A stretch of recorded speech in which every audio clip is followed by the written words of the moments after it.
chair recognizes the gentleman from Texas, Mr. Nehls, for his 5 minutes.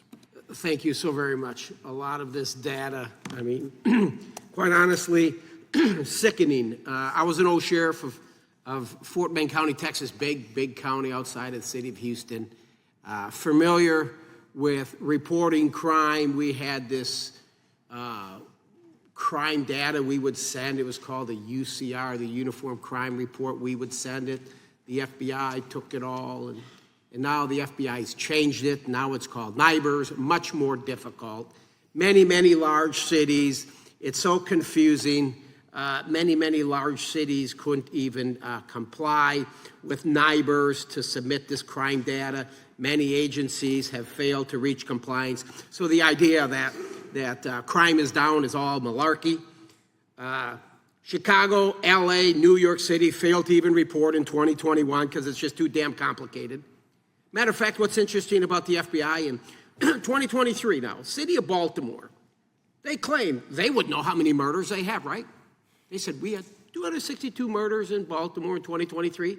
The FBI reports 225. 2025. Now, why would they do that? So, Mr. Kessler, bad information. You got a lot of bad information. I want to say this. The 10, talking about dangerous cities in America, you look at St. Louis. Democrat run. Long time. Democrat run. Detroit.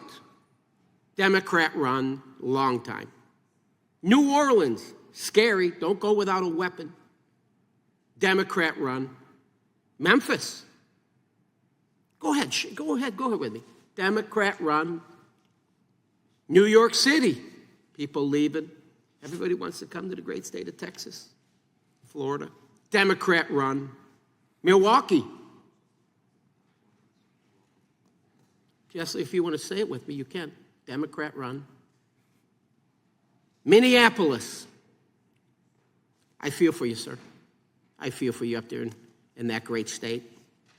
You not only have a very liberal socialist as the governor up there, you also have a very liberal state house, state senate. Austin, Texas, Democrat run. San Francisco, Democrat run. Denver, Democrat run. And many of these individuals have the district attorneys that are supposed to prosecute these violent offenders and keep them locked up. George Soros funded DAs, letting them all out.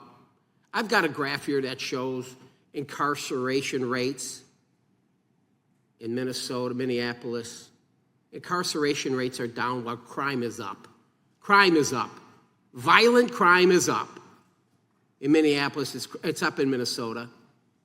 2021, it reached its peak. You got a little bit, it's going down a little bit, but it's still very high. Because they don't want to put anybody in jail, don't want to offend anybody. Don't want to offend anybody. Let's not put the victims first. Let's put the suspects first.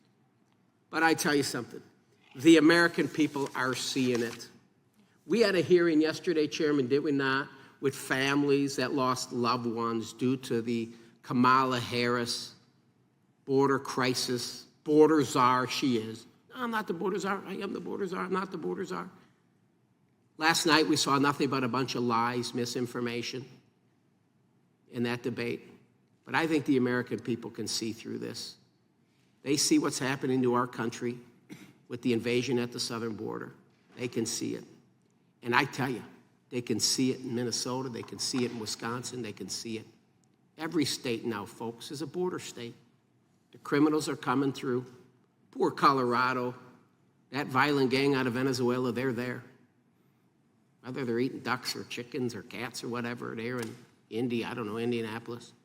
But the problem is this administration, Kamala Harris, doesn't put the American people first. Doesn't put individuals like you, sir, and your hardworking business, your family. They don't put them first. They put you last. They put you last. They put the American people last. And when you have to sit in these hearings yesterday and listen to the pain of these mothers that have lost their loved ones to brutal violence from these animals that this administration has let into this country, shame on them. But don't worry, I'll say this, miss. Help is on its way.